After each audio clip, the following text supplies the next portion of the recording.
Olá, boa tarde, seja bem-vinda, seja bem-vindo ao nosso trabalho.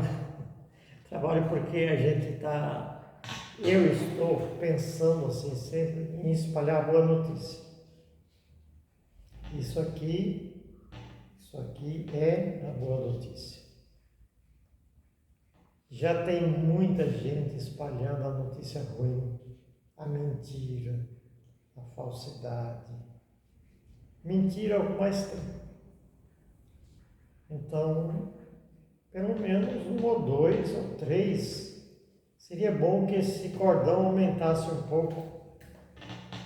E eu convido você a espalhar junto comigo a boa notícia. Você que acredita, você que tem fé. Eu tenho certeza que as pessoas que estão acessando esse tema, eu sei que não tem menos de 5, 6 mil pessoas. Então, se umas 5, 6 topar espalhar comigo a notícia boa, eu acredito que já é uma grande coisa. Porque é muito ruim a gente ver notícia ruim tomando corpo e aí todo mundo fica sabendo, espalhando. E o pior que acha quem espalha junto a notícia ruim. E às vezes são coisas tão sem futuro nenhum, sem valor algum.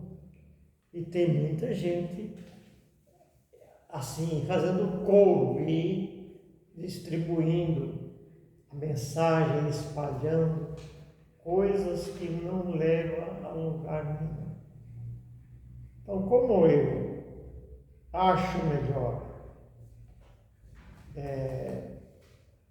escolher aquilo que realmente tem valor, então eu peço a você que me ajude a passar para frente, a dar essa notícia boa também.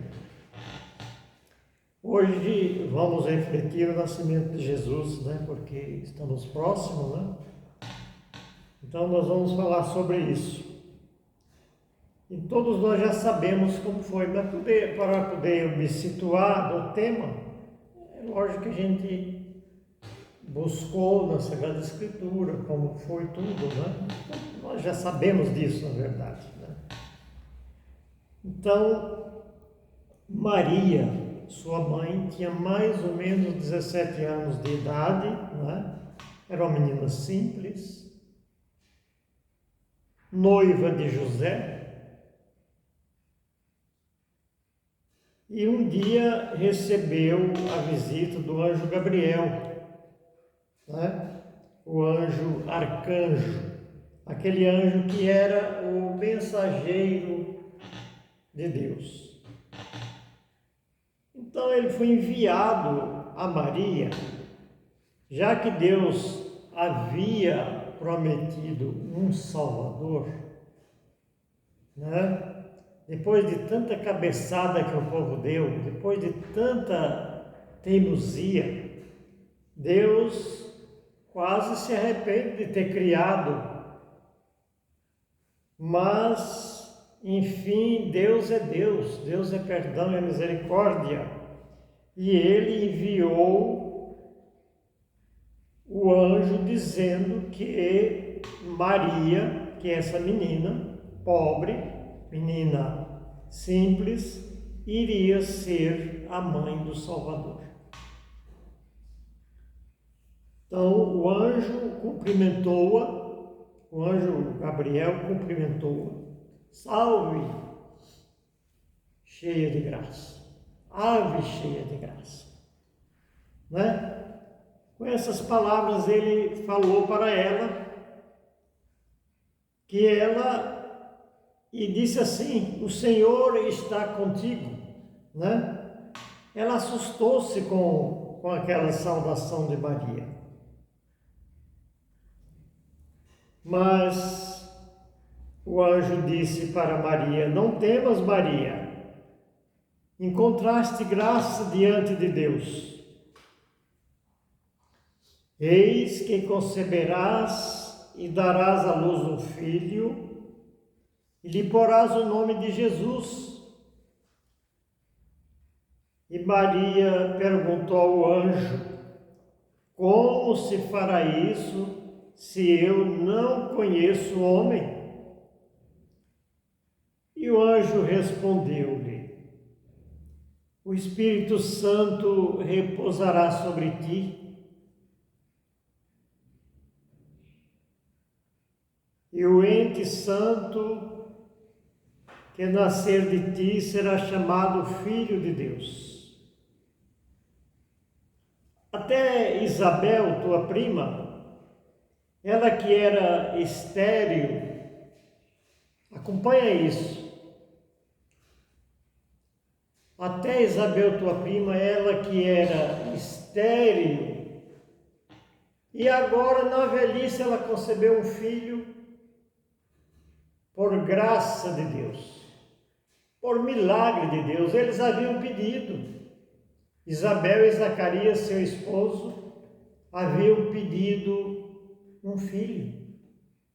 E Deus também havia concedido, primeiro de que Jesus nasceu, iria nascer João Batista.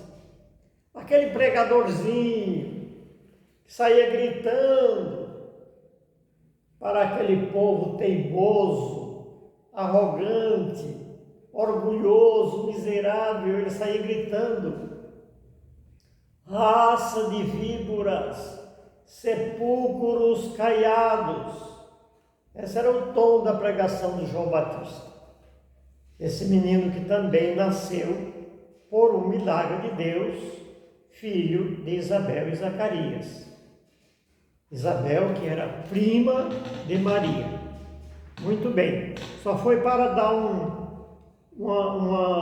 relevo aqui ao nascimento de João Batista também, que foi primeiro do que Maria.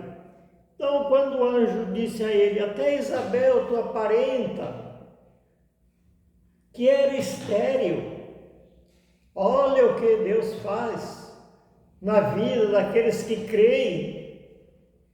É isso que eu fico, é isso que eu tenho vontade de gritar.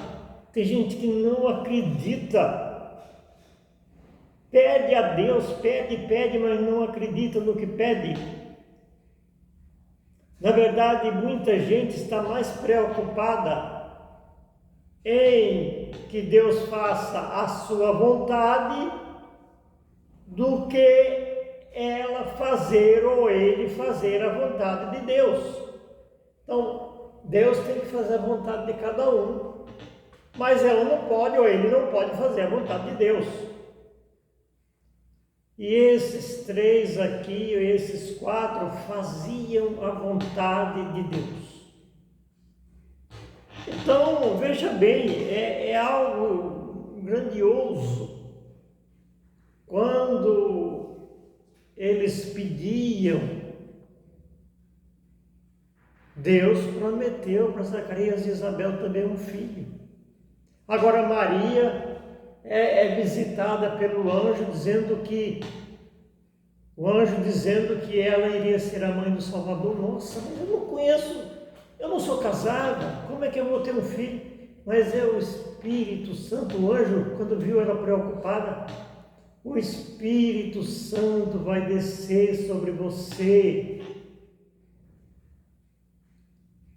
e a sombra do Altíssimo te cobrirá com a tua sombra, com a sua sombra, e o menino que nascer de ti, o ente santo que nascer de ti, será chamado Filho de Deus.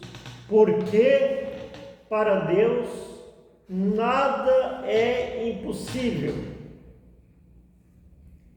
Então, veja bem, isso que o anjo falou para ela, eu acho que devia ficar ecoando no meio de todos nós que dizemos que temos uma religião ou que não temos religião.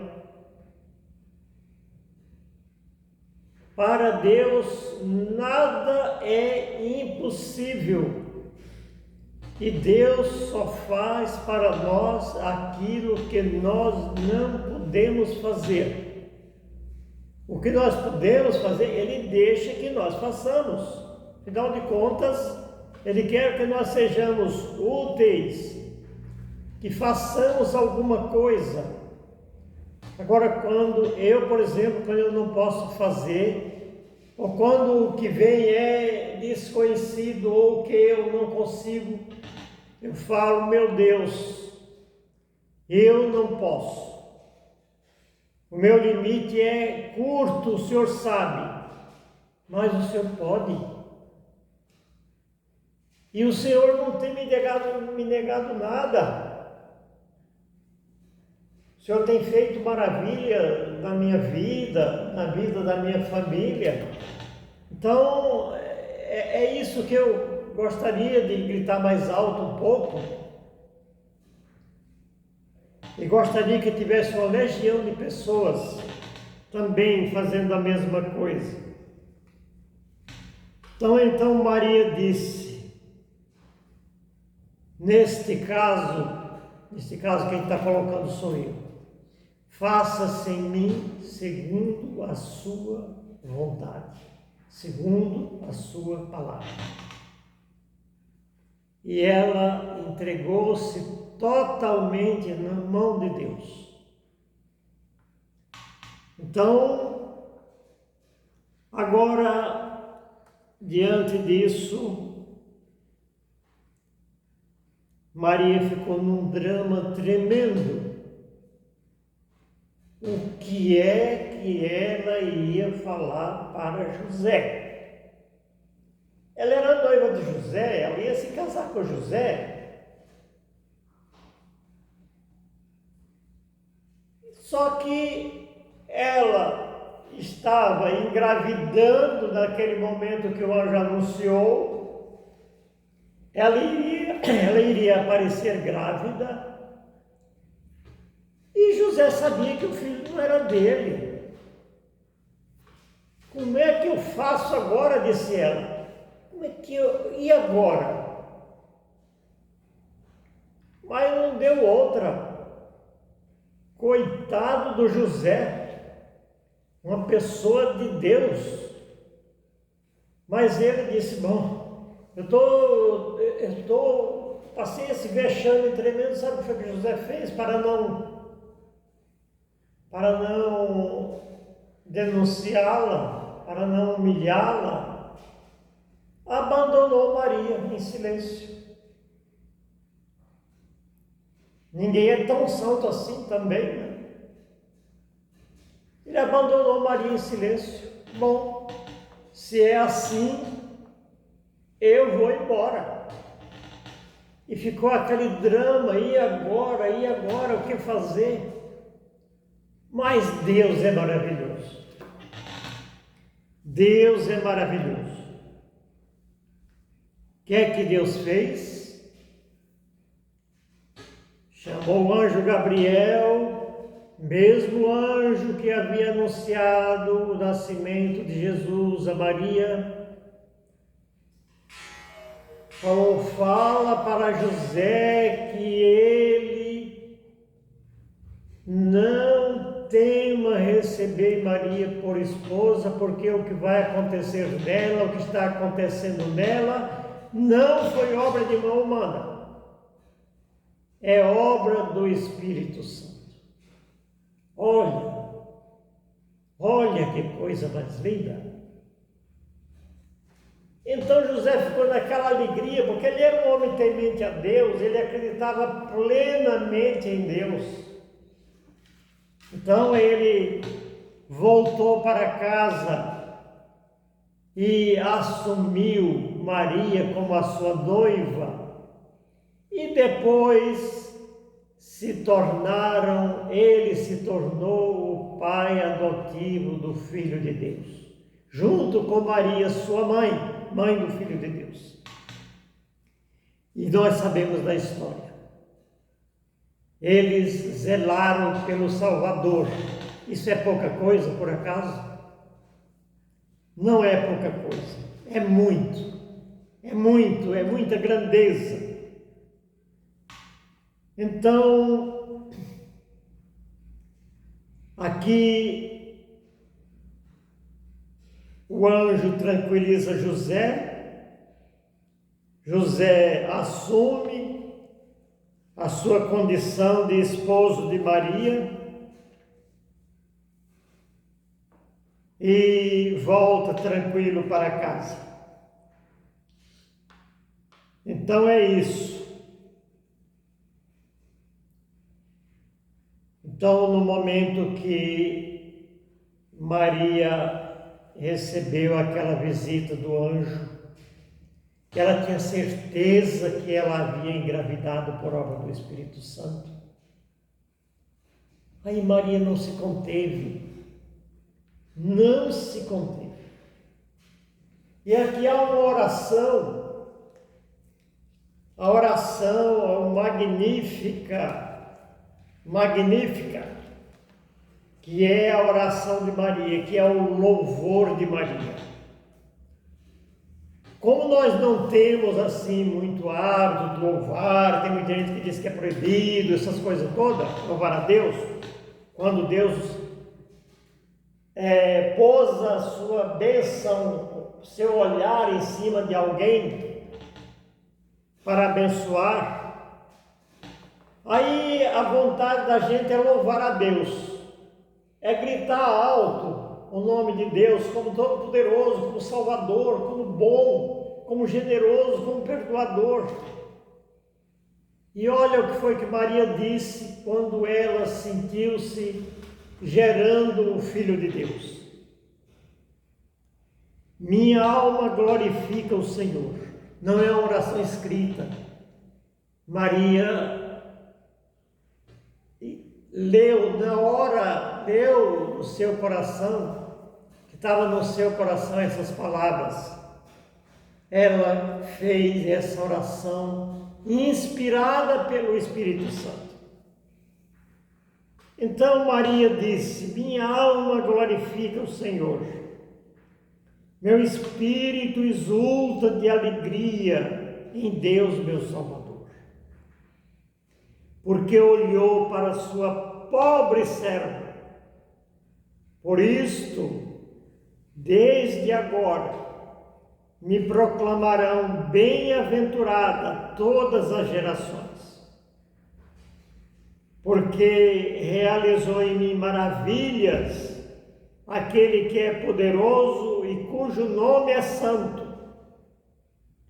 Sua misericórdia se estende de geração em geração sobre os que o temem. Sua misericórdia se estende de geração em geração sobre os que o temem. Ele manifestou o poder do seu braço, desconcertou os corações dos soberbos, dos orgulhosos, derrubou do trono os poderosos e exaltou os humildes. Saciou de bens os indigentes e despediu de mãos vazias os ricos, não aqueles ricos de bens materiais, mas aqueles ricos de orgulho, de prepotência, de arrogância, de maldade. Esses foram os ricos que foram dispersados de mãos vazias. Acolheu a Israel, seu servo, lembrando da sua misericórdia, conforme prometera a nossos pais, em favor de Abraão e de sua posteridade para sempre. Viu que oração linda? Quando você tiver tempo em casa ou fora de casa, onde você estiver, abre a sua Bíblia no capítulo 1 de Lucas, versículos 46 a 55. Aí você vai rezar junto com Maria essa oração. E a gente vai aprendendo com ela.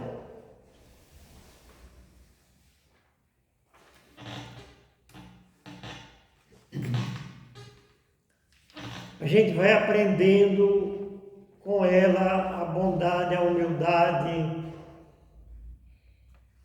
o louvor. Eu acho assim que nós cristãos não fomos, infelizmente, não fomos acostumados a louvar. E é a única forma de agradecer a Deus. Deus não quer, não faz nada para a gente para receber moeda de troca, não. O sacrifício que Ele gosta, que agrada a Ele, é o louvor. Vamos convencer a nós mesmos que louvar a Deus não é só para mulheres ou para criança ou para velho, quando não tem mais expectativa de vida.